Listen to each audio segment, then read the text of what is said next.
नमस्कार दोस्तों, Dharmendra Tiwari lab channel पर आप सभी का स्वागत है। इसके पहले के क्लास में हम लोगों ने पॉलिटी में संविधान सभा की मांग अर्थात डिमांड ऑफ कॉन्स्टिट्यूएंट असेंबली के विषय में विशेष रूप से अध्ययन किया था और आशा करते हैं कि आप लोग को वो वाला वीडियो अवश्य समझ में आया होगा।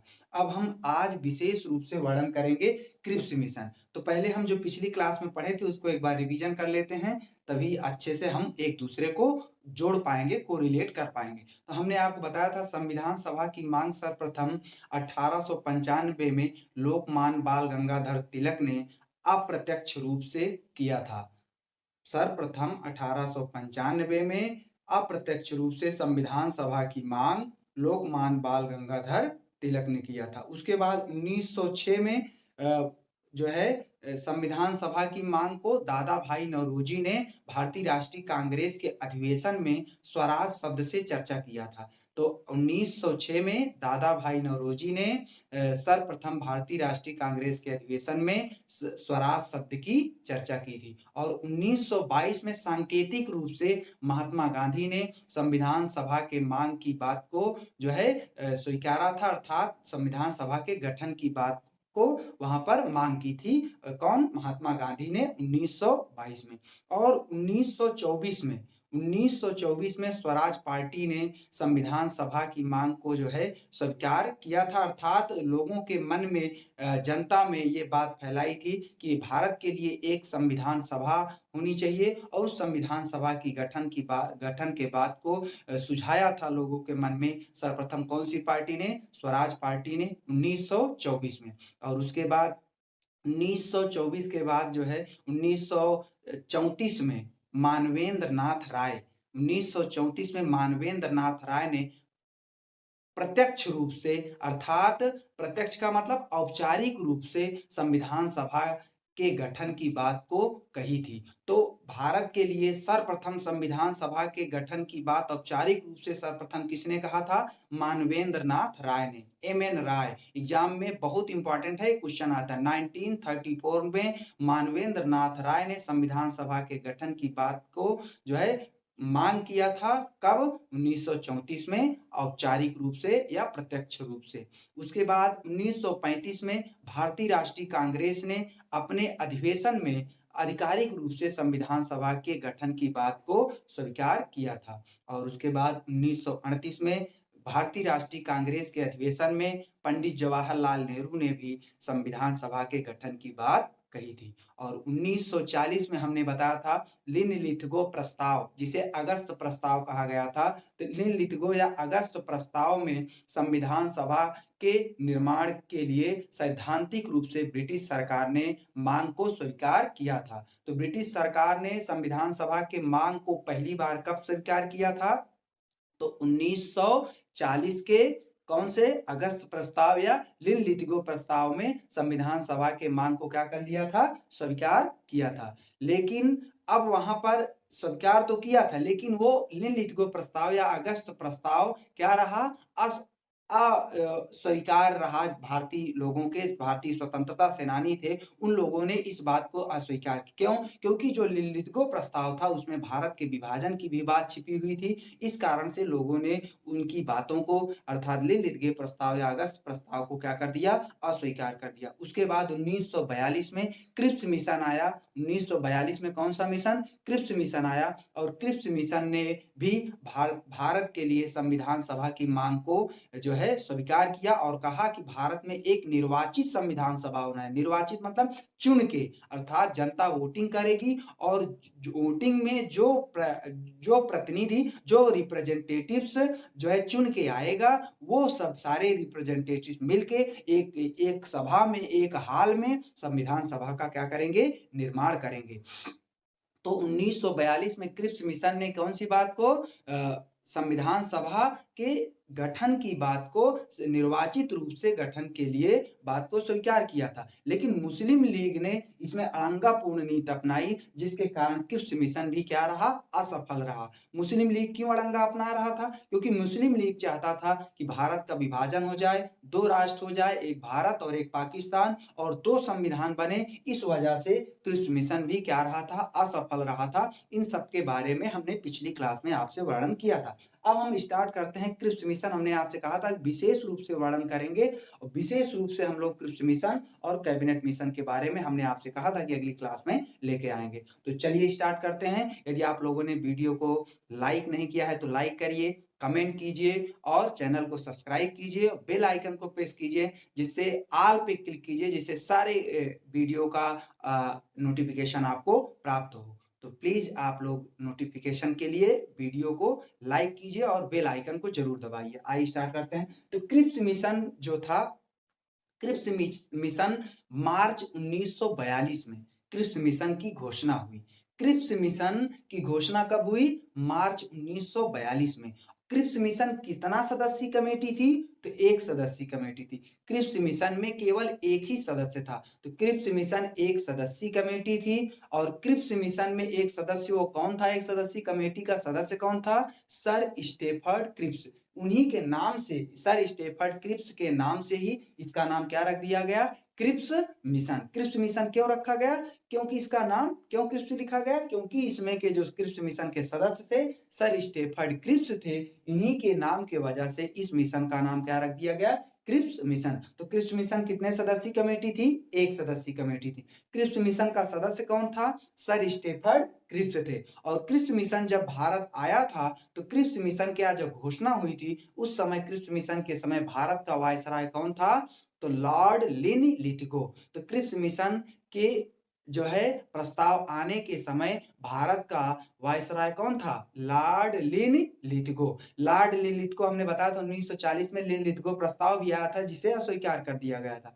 तो लिन लिथगो प्रस्ताव, और उसके बाद क्रिप्स मिशन। क्रिप्स मिशन के समय भारत का वायसराय कौन था? तो लॉर्ड लिन लिथगो। 1934 से 1944 तक, 1934 से 1944 तक लिन लिथगो भारत के क्या रहे?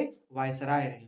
अब हम बात कर लेते हैं क्रिप्स मिशन का उद्देश्य क्या था। तो क्रिप्स मिशन का उद्देश्य था भारत में संविधान सभा का गठन करना।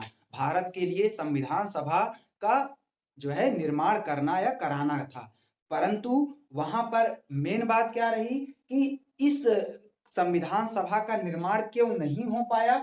क्योंकि जो भी बातें लिन लिथगो प्रस्ताव या अगस्त प्रस्ताव में जो भी बातें प्रकाशित थी, वही सारी बातें किसमें प्रकाशित कर दिया गया? क्रिप्स मिशन में। अर्थात नाम बदल देने से, किसी चीज का नाम बदल देने से उसका विकास नहीं हो जाता। आप प्रस्ताव को ला रहे हैं, उसका नाम बदल के और उसमें सारी चीजें वही हों, तो वो बदल थोड़ी जाएगा। क्या भारतीय स्वतंत्रता सेनानी मूर्ख थे जो नाम बदल देने से प्रस्ताव आ जाएगा तो उसको स्वीकार कर लेंगे? बिल्कुल नहीं स्वीकार करेंगे। तो इसी वजह से लिन लिथगो प्रस्ताव में जो सारी बातें थी, उन्हीं सारी बातों को क्रिप्स मिशन के प्रस्ताव में भी क्या कर दिया गया? समाहित कर दिया गया। इस वजह से क्रिप्स मिशन क्या रहा? असफल रहा। अब हम बात कर लेते हैं क्रिप्स मिशन की घोषणा कब हुई थी और क्रिप्स मिशन भारत कब आया था और क्रिप्स मिशन कब योजना को प्रकाशित कब किया गया था। क्रिप्स मिशन की घोषणा विंस्टन चर्चिल, ब्रिटेन के प्रधानमंत्री कौन थे? Winston Churchill. तो क्रिप्स मिशन की घोषणा ब्रिटेन के प्रधानमंत्री विंस्टन चर्चिल ने 11 मार्च 1942 को किया था। क्रिप्स मिशन की घोषणा कब हुई थी? तो क्रिप्स मिशन की घोषणा ब्रिटेन के प्रधानमंत्री या इंग्लैंड के प्रधानमंत्री विंस्टन चर्चिल ने 11 मार्च 1942 से को लंदन से किया था। तो घोषणा कहां से हुई थी? लंदन से। और कौन किया था? ब्रिटिश प्रधानमंत्री विंस्टन चर्चिल ने। और कब किया था? 11 मार्च 1942 को। और उसके बाद, घोषणा के बाद क्रिप्स मिशन भारत 23 मार्च 1942 को दिल्ली पहुंचा। तो एग्जाम में क्वेश्चन पूछता है, तो इसलिए क्वेश्चन को बहुत ध्यान से समझना है, क्योंकि थोड़ा सा परिवर्तन करके आपको फंसा देता है। क्रिप्स मिशन की घोषणा कब हुई? तो 11 मार्च 1942 को क्रिप्स मिशन भारत कब आया? क्रिप्स मिशन का भारत में आगमन कब हुआ? तो क्रिप्स मिशन का भारत में आगमन 23 मार्च 1942 को कहाँ पहुंचा? दिल्ली। तो क्रिप्स मिशन भारत कब आया? 23 मार्च 1942 को। उसके बाद क्रिप्स मिशन भारत के लोगों से जो विभिन्न प्रकार की पार्टियां थी उनसे मंथन किया, उनसे विचार विमर्श किया और उन सारी बातों को विचार करने के बाद क्रिप्स मिशन योजना को 30 मार्च 1942 को क्या कर दिया? प्रकाशित कर दिया। लेकिन क्रिप्स मिशन योजना जब लोगों के सामने प्रस्तुत किया गया 30 मार्च 1942 को, तो भारतीय स्वतंत्रता सेनानियों ने इसे देखा तो पूरी तरीके से भड़क गए। क्यों भड़क गए? क्योंकि जो भी बातें डोमिनियन स्टेट में कही गई थी, वही सारी लिन-लिथगो प्रस्ताव में जो भी बातें वहाँ पर कही गई थी, वही सारी बातों को किसमें समाहित कर दिया गया? क्रिप्स मिशन में। इस वजह से पूरे भारतीय स्वतंत्रता सेनानी जो थे, सभी लोग इस प्रस्ताव को पूर्ण बहुमत के साथ क्या कर दिए? जो है खारिज कर दिए, अर्थात मानने से अस्वीकार कर दिए। तो इस तरीके से अब क्या था लिन-लिथगो प्रस्ताव में? आप सोच रहे हो बार-बार कह रहे हैं लिन-लिथगो प्रस्ताव में था क्या? तो लिन-लिथगो प्रस्ताव में 4 महत्वपूर्ण बातें थी, वही क्रिप्स मिशन में भी थी। लिन-लिथगो प्रस्ताव में 4 महत्वपूर्ण बातें क्या थी? पहली बात इसमें कहा गया, किसमें? क्रिप्स मिशन में। क्रिप्स मिशन में, क्योंकि वही बात जो है लिलितगो में थी, तो दोनों को हम समझते चलेंगे। तो क्रिप्स मिशन में कहा गया कि डोमिनियन स्टेट की मांग को स्वीकार करेंगे। डोमिनियन का मतलब क्या होता है? डोमिनियन इंग्लिश शब्द है। अगर हिंदी में इसको बोलेंगे तो अधिराज्य। डोमिनियन का मतलब क्या होता है? अधिराज्य। अधि का मतलब अधीन और राज्य का मतलब शासन। अर्थात अधीन, किसी के अधीन शासन करना, अर्थात भारत के लोग अंग्रेजों के अधीन शासन करेंगे। इस बात को यहाँ पर कौन? क्रिप्स मिशन ने कहा हम स्वीकार करेंगे। मतलब हम लोग भारत अंग्रेजों के अधीन रहकर शासन करेगा, इस बात को भी वो स्वीकार करते। इतना ज्यादा इस इन सब में वहां पर विविधताएं थी। तो डोमिनियन, आशा करते हैं आपको समझ आया। डोमिनियन क्या? अधीन, किसी के अधीन, अर्थात पूरी तरीके से मेन पॉइंट जो थे वहां पर कौन, किसका शासन होता? अंग्रेजों का। और जो राज्य होते, जो सेंट्रल राज्य होता, वहां पर किसका शासन होता? स्वयं का शासन होता। अर्थात हम लोग अंग्रेजों के अधीन रहकर शासन करते। उसी के बात को वहां पर लिथगो प्रस्ताव या क्रिप्स मिशन प्रस्ताव में कहा गया कि हम जो है डोमिनियन स्टेट की मांग को स्वीकार करेंगे। अधीन हम, अर्थात आप लोग हमारे अधीन, अंग्रेजों के अधीन, ब्रिटिश के अधीन आप लोग भारत में अपना शासन चलाएंगे, लेकिन सर्वे सर्वा अर्थात सुप्रीम पावर कौन रहेगा? अंग्रेज रहेंगे। इस बात को यहाँ पर डोमिनियन स्टेट में कहा गया। उसके बाद वायसराय की परिषद में कहा गया कि भारतीयों की संख्या बढ़ाएंगे, क्योंकि भारत का सबसे पावरफुल व्यक्ति कौन होता था अंग्रेजों के समय में? तो वायसराय। तो वायसराय की जो है परिषद परिषद होता था, वायसराय की परिषद में 12 सदस्य होते थे। तो उस वायसराय की परिषद में कहा गया कि भारतीयों की संख्या और बढ़ाई जाएगी। तो संख्या बढ़ा देने से कोई काम थोड़ी, जो सेंटर, जो सुप्रीम पावर है, तो बात तो वही रहेगा अंग्रेज की तरफ से। तो इसलिए वहां पर यह भी बात कही गई कि वायसराय की परिषद में क्या किया गया? वायसराय का परिषद का मतलब जो भारत का वायसराय होता था, गवर्नर जनरल के बाद का पद वायसराय हो गया। तो भारत का वायसराय जो होता था उसकी परिषद में 12 सदस्य होते थे। तो वो 12 सदस्य पहले इंग्लैंड के हुआ करते थे, अंग्रेज हुआ करते थे। उसमें अंग्रेजों के सदस्यों के साथ-साथ कहा गया कि भारतीयों को भी उस संख्या में उस परिषद में बढ़ाया जाए। जो संख्या कम थी, 2-4 ही थे, 4 ही भारतीय हुआ करते थे, तो उनकी संख्या को और बढ़ाया जाएगा, इसमें क्रिप्स मिशन में कहा गया। तीसरी बात जो कही गई कि संविधान बनाने के लिए हम लोग संविधान सभा के गठन पर विचार करेंगे। विचार करेंगे, उसके बाद हम लोग वहां पर आपको स्वीकार करेंगे। तो कहा गया कि संविधान सभा के गठन के लिए हम लोग विचार करेंगे। और जो स्वतंत्रता सेनानी के लिए सबसे जो बात जो है दिमाग में ठनकी, वो क्या थी? इसमें कहा गया जो भी देशी रियासत भारत से अलग होना चाहते हैं, वो स्वतंत्र हैं, वो अलग हो सकते हैं। तो इसी वजह से यहाँ पर भारतीय स्वतंत्रता सेनानियों ने जो है इस प्रस्ताव को अस्वीकार कर दिया। और यहाँ पर मुस्लिम लीग, स्पेशल मोहम्मद अली जिन्ना जो थे, वो चाहते थे कि इसी समय अड़ंगा लगा दिए कि नहीं, अलग राष्ट्र चाहिए। तो वही इसमें भी एक लाइन जोड़ दिया गया कि जो भी राष्ट्र भारत से अलग होना चाहते हैं, वो स्वतंत्र हैं, वो भारत से अलग होने चाहते हो सकते हैं। तो भारत के विभाजन की बात है ना? क्रिप्स मिशन प्रस्ताव में भारत के विभाजन की बात छिपी हुई थी। इस वजह से क्रिप्स मिशन प्रस्ताव क्या रहा? असफल रहा, अर्थात क्रिप्स मिशन को भारतीयों ने मानने से क्या कर दिया? इनकार कर दिया। और एक मुद्दा क्या था? मुस्लिम लीग ने यही अड़ंगा अपनाया कि 2 राष्ट्र होगा, 2 संविधान होगा। 2 राष्ट्र, 2 संविधान, एक भारत और एक पाकिस्तान की बात करता रहा। इस वजह से जो है यह मिशन क्या रहा? अस्वीकार कर लिया गया, असफल रहा और 2 संविधान की, एक भारत के लिए और पाकिस्तान के लिए 2 संविधान की माँग करता था।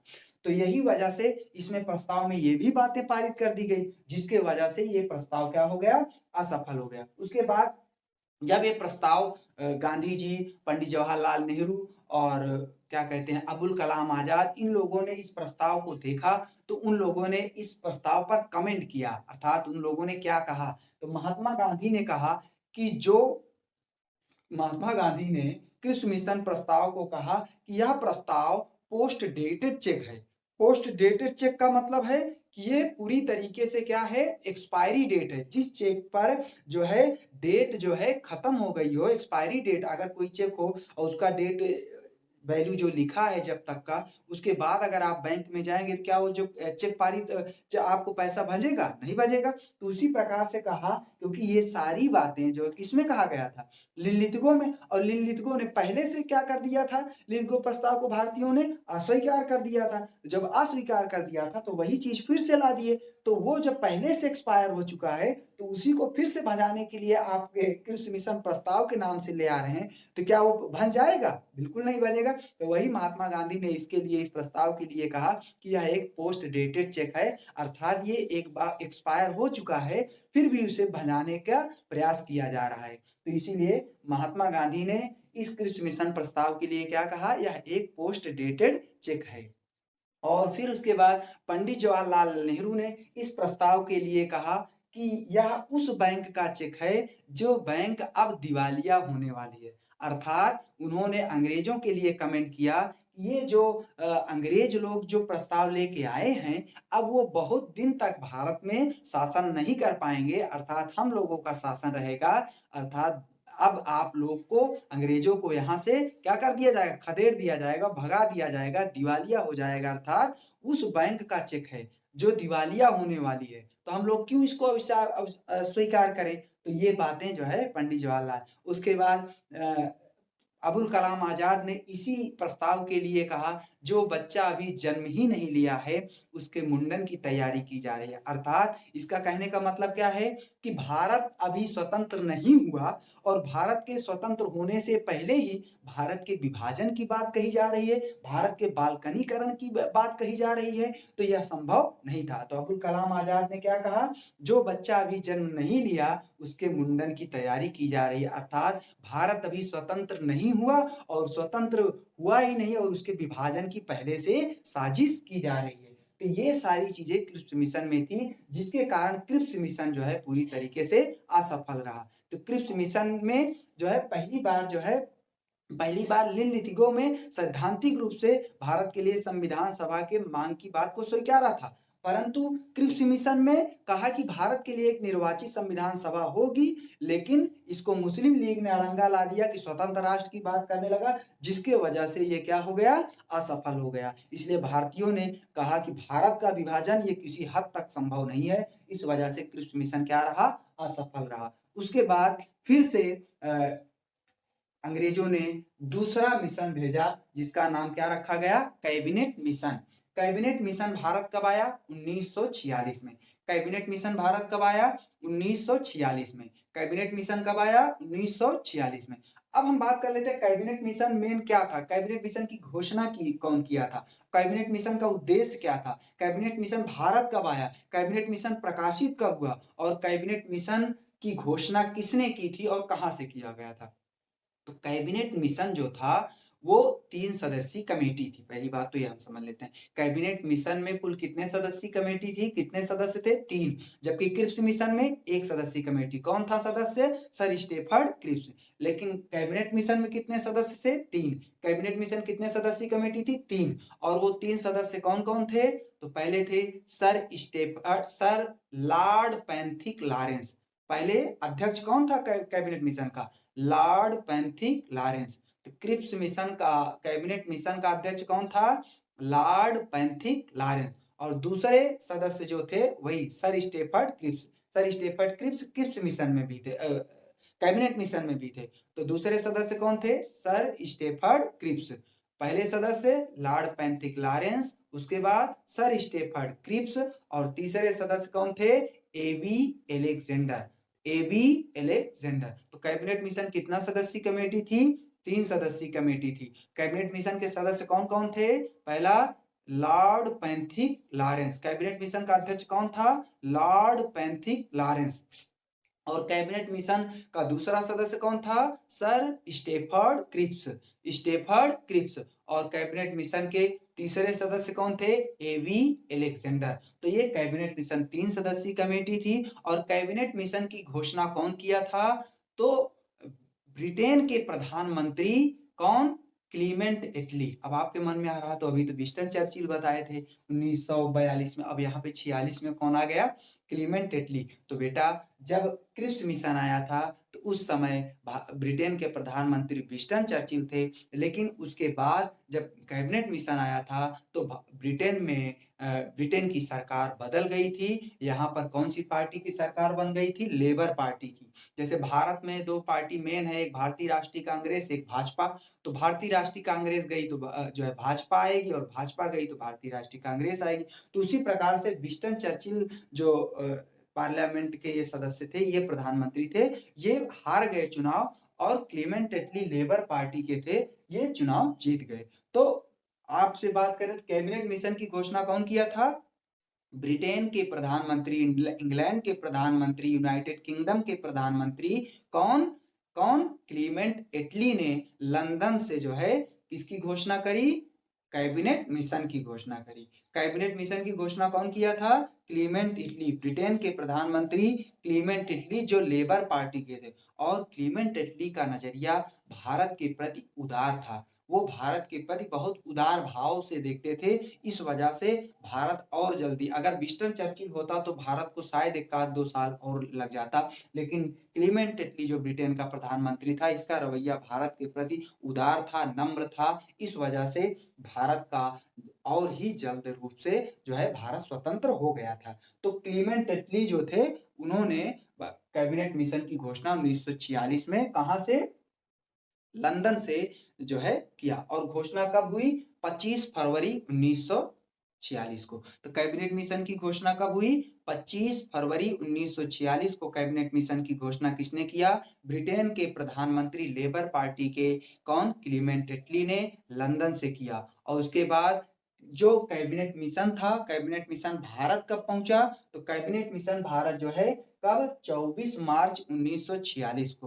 कैबिनेट मिशन भारत कब पहुंचा? 24 मार्च 1946 को। कहाँ पहुंचा? दिल्ली। कैबिनेट मिशन भारत कब पहुंचा? 24 मार्च 1946 को। कब पहुंचा? 46 को कहाँ पहुंचा? दिल्ली में। और घोषणा कब हुई थी? 25 फरवरी 1946 को। घोषणा कब हुई थी कैबिनेट मिशन की? 25 फरवरी 1946। और कैबिनेट मिशन भारत कब पहुंचा? तो कब? 24 मार्च 1946 को। कहाँ? दिल्ली में पहुंचा। और उसके बाद मिशन योजना जो था, इसका उद्देश्य क्या था? तो हमने यहाँ पर भी बताया था, मेन उद्देश्य क्या था? संविधान सभा का गठन करना, या संविधान सभा की स्थापना करना या कराना। तो कैबिनेट मिशन का उद्देश्य क्या था? कैबिनेट की का गठन करना, अर्थात संविधान सभा का क्या करना? गठन करना, स्थापना करना या कराना। तो कैबिनेट मिशन का मेन उद्देश्य क्या था? एग्जाम में क्वेश्चन पूछता है। तो कैबिनेट मिशन का उद्देश्य था भारत में संविधान सभा की स्थापना करना। और हमने बताया था कि संविधान सभा क्या होता है, संविधान की परिभाषा और सभा क्या होता है, उन सब के बारे में पिछली क्लास में हमने चर्चा किया। उन सब वीडियो को आप देखेंगे तो आपको बहुत बेहतर तरीके से, बहुत अच्छे तरीके से, सरल और स्पष्ट तरीके से आपको क्लास समझ में आएगी। अब हम बात करते हैं सदस्य की, बात कर लिए। यहाँ पर चुनाव हो गया। इसमें कैबिनेट मिशन प्रकाशित कब हुआ? तो 16 मई 1946 को कैबिनेट मिशन ने प्रकाशित कर दिया सारी बातों को। तो कैबिनेट मिशन की घोषणा 25 फरवरी 1946 को। कैबिनेट मिशन भारत कब आया? 24 मार्च 1946 को दिल्ली पहुंचा। कैबिनेट मिशन प्रकाशित कब हुआ? 16 मई 1946 को। कैबिनेट मिशन में कुल कितने सदस्य थे? 3 सदस्य थे। तीनों सदस्य कौन-कौन था? सर स्टेफर्ड क्रिप्स, और उसके बाद लॉर्ड पैंथिक लॉरेंस और एबी अलेक्जेंडर। और कैबिनेट मिशन का अध्यक्ष कौन था? तो लॉर्ड पैंथिक लॉरेंस थे। और कैबिनेट मिशन की घोषणा किसने की थी? ब्रिटेन के प्रधानमंत्री कौन? क्लीमेंट एटली। कौन सी पार्टी के सदस्य थे? तो कौन सी पार्टी से प्रधानमंत्री थे? लेबर पार्टी के प्रधानमंत्री थे। अंतरिम सरकार का गठन हुआ। अब आपके मन में होगा अंतरिम क्या है? अंतरिम का मतलब होता है क्योंकि भारत के लिए संविधान सभा की गठन की बात कही गई तो स्वीकार कर लिया गया। तो उसके बाद अंग्रेजों ने भारत के लोगों को सिखाना था अंग्रेजों को कि भारत पर कैसे आपको शासन करना है। जैसे कोई व्यक्ति नया होता है, किसी कंपनी में जाता है या कहीं पर भी जाता है, कोई सरकारी गवर्नमेंट जॉब में जाता है, तो उसको पहले ट्रेनिंग दी जाती है। 6 महीने आर्मी में जाएँगे तो साल भर या 6 महीने, पुलिस में भी जाएँगे तो 6 महीने, किसी भी जॉब में, है ना? आप यहाँ तक कि यूपीएससी अगर आप क्वालीफाई करते हैं आईएएस के एग्ज़ाम में या पीसीएस के एग्ज़ाम क्वालीफाई करते हैं, तो उसमें भी आपका 6 महीना का ट्रेनिंग होता है, सिखाया जाता है कि आप किस तरीके से शासन करेंगे। तो वैसे ही अंतरिम सरकार का मतलब होता है, अंतरिम का मतलब शासन करना सिखाना, अंतरिम, है ना? ट्रेनिंग देना। तो भारतीयों को ट्रेनिंग देने के लिए जो है क्या किया गया? देखिए चुनाव कब हुआ? चुनाव आप देखिए जुलाई 1946 में इस कैबिनेट मिशन योजना के आधार पर भारत में क्या हो गया? चुनाव हो गया। भारत में जबकि संविधान बना ही नहीं, बिना संविधान के ही जो है चुनाव हुआ और उसके बाद अंतरिम सरकार बनी। अंतरिम सरकार जब तक कोई संविधान सभा के निर्माण से पहले कोई चुनी हुई सरकार जब तक नहीं आ जाती है, तब तक कौन सरकार के रूप में काम करेगा? अंतरिम सरकार। और तब तक भारतीय जो लोग रहेंगे वो जो इस कैबिनेट मिशन में जो भी सदस्य रहेंगे अहम-अहम पदों पर, वो सब सीख लेंगे कि भारत पर कैसे शासन करना है। तो इसलिए अंतरिम सरकार का गठन जो है जुलाई में चुनाव हुआ 1946 में और चुनाव में परिणाम आया और भारतीय राष्ट्रीय कांग्रेस पूर्ण बहुमत से आ गई, है ना? तो उन सबको हम अगली क्लास में यहाँ पर चर्चा करेंगे। ठीक है ना? तो अभी मेन फोकस हम कहाँ पर करेंगे? कैबिनेट मिशन पर, नहीं तो फिर टॉपिक भटक जाएँगे, समझ में कम आएगा। तो अंतरिम सरकार का गठन कब हुआ? 2 सितंबर 1946 को गठन हो गया और 1952 तक अंतरिम सरकार के रूप में शासन मतलब सरकार चलती रही। अंतरिम सरकार जब तक संविधान नहीं निर्माण हुआ, तब तक ये सरकार के रूप में भारत पर शासन करते रहे अंग्रेजों के संरक्षण में। अंग्रेज की देख-रेख में भारतीय लोग जो है भारत पे शासन करना सीखने लगे, अंतरिम सरकार के रूप में काम करने लगे। कब से कब तक? 2 सितंबर 1946 से 1952 तक में जो है अंतरिम सरकार के रूप में भारतीय शासन करते रहे अंग्रेज के संरक्षण में। क्या 1946 में आप सोच रहे होंगे भारत तो आज़ाद ही नहीं हुआ था? तो आज़ाद बिल्कुल नहीं हुआ था, लेकिन उनके संरक्षण में जो है शासन करना उनको सिखाया जा रहा था। इस वजह से जो है संविधान सभा का गठन किया गया और उसके बाद अंतरिम सरकार का जो है चुनाव हुआ और भारतीय राष्ट्रीय कांग्रेस पूर्ण बहुमत से सरकार बनी और भारतीय राष्ट्रीय कांग्रेस ने वहाँ पर क्या किया, जो है क्या कहते हैं अपनी सरकार बनाई और 2 सितंबर 1946 से लेकर 52 तक अंतरिम सरकार के रूप में शासन किया। तो क्वेश्चन पूछता है अंतरिम सरकार कब तक चली? तो 2 सितंबर 1946 से 1952 तक अंतरिम सरकार। तो उसके बाद फिर कैबिनेट मिशन जो था, इस कैबिनेट मिशन को सभी दलों ने स्वीकार किया था। इसी वजह से ये थोड़ा सफल रहा। मुस्लिम लीग इसमें अड़ंगा नहीं अपनाया था और क्यों नहीं अपनाया था? अपनाता, लेकिन वहाँ पर कैबिनेट मिशन में क्लीमेंट एटली भारत के प्रति हमने बताया उदार रवैया था। उसने स्पेशली कैबिनेट मिशन के सदस्यों को जो है स्पेशली इंडिकेशन देके भेजा था कि भारत का किसी भी हद तक में आप लोगों को विभाजन नहीं करना है और भारत के लिए केवल एक संविधान का निर्माण होगा और भारत में 2 राष्ट्र नहीं होंगे, 2 संविधान नहीं होंगे। कोई भी कितना भी जो है सर पटक ले, लेकिन आपको भारत का विभाजन और संविधान 2 संविधान के लिए बात को स्वीकार नहीं करना है। इस वजह से यहाँ पर सभी दलों ने कैबिनेट मिशन को क्या कर लिया था? स्वीकार कर लिया था, जिसके आधार पर जो है चुनाव हुआ और अंतरिम सरकार के रूप में गठन हुआ। और इस समय जब कैबिनेट मिशन आया था, तो कैबिनेट मिशन के समय भारत का वायसराय कौन था? Lord Wavell. जबकि क्रिप्स मिशन के समय भारत का वायसराय कौन था? लिन लिथगो 1936 से 1944 और इधर लॉर्ड वेवेल कब से कब तक? तो आप यहाँ पर देख सकते हैं 1944 से 1947 तक। 1947 लेकिन जब भारत आजाद हुआ था, उस समय लॉर्ड वेवेल नहीं थे, है ना? भारत के आजाद होने से पहले ये खिसक लिए थे और उसके बाद कौन आया था? लॉर्ड माउंटबेटन, तो बेटन थे, लॉर्ड माउंटबेटन थे भारत की आज़ादी के समय भारत के वायसराय, याद रखना है, ठीक है ना? तो ये यहाँ पर तो वायसराय कौन था कैबिनेट मिशन के समय? 1944 से 1947 तक कौन था? तो कौन था? Lord Wavell. और जबकि क्रिप्स मिशन के समय लिन लिथगो, लॉर्ड लिन लिथगो। तो इस तरीके से सभी दलों ने इसको क्या कर लिया? स्वीकार कर लिया और अंतरिम सरकार के रूप में भारतीय राष्ट्रीय कांग्रेस ने भारत पर शासन करना किया।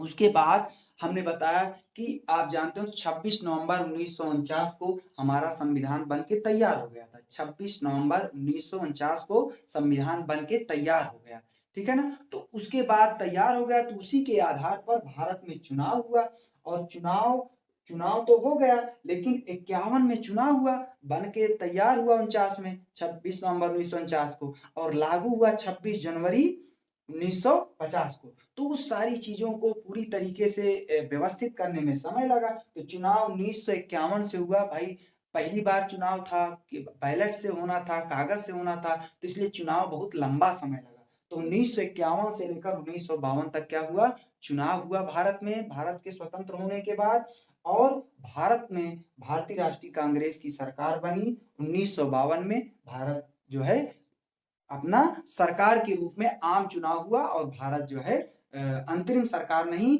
जो है आम चुनाव के बाद भारत ने अपना स्वयं शासन किया इस तरीके से। और आशा करते हैं कि आप लोगों को ये वीडियो बहुत अच्छे से समझ में आया होगा, समझ में आया होगा। तो प्लीज़ अगर आप लोगों को वीडियो समझ में आया हो, क्लास अच्छे से समझ में आई हो, तो आप प्लीज़ अपने दोस्तों को शेयर कीजिए, उनसे बताइए क्लास के बारे में, सब्सक्राइब कराइए और आप लोग अगर सपोर्ट करेंगे तो हम आपके साथ हरदम खड़े हैं और आप हमारा प्रोत्साहन बढ़ाइए, हम आपका प्रोत्साहन बढ़ाते रहेंगे। प्लीज़ चैनल को ज़रूर सब्सक्राइब करें, बेल आइकन को दबाएँ, लाइक करें, कमेंट करें और उसके बाद अगर आप लोग हमारे साथ जुड़े हैं, तो हम भी आपके साथ हर तरीके से मेहनत करेंगे, परिश्रम करेंगे जितना हो सकेगा। तो प्लीज़ आप लोग चैनल को सब्सक्राइब करें, प्रचार करें। धन्यवाद।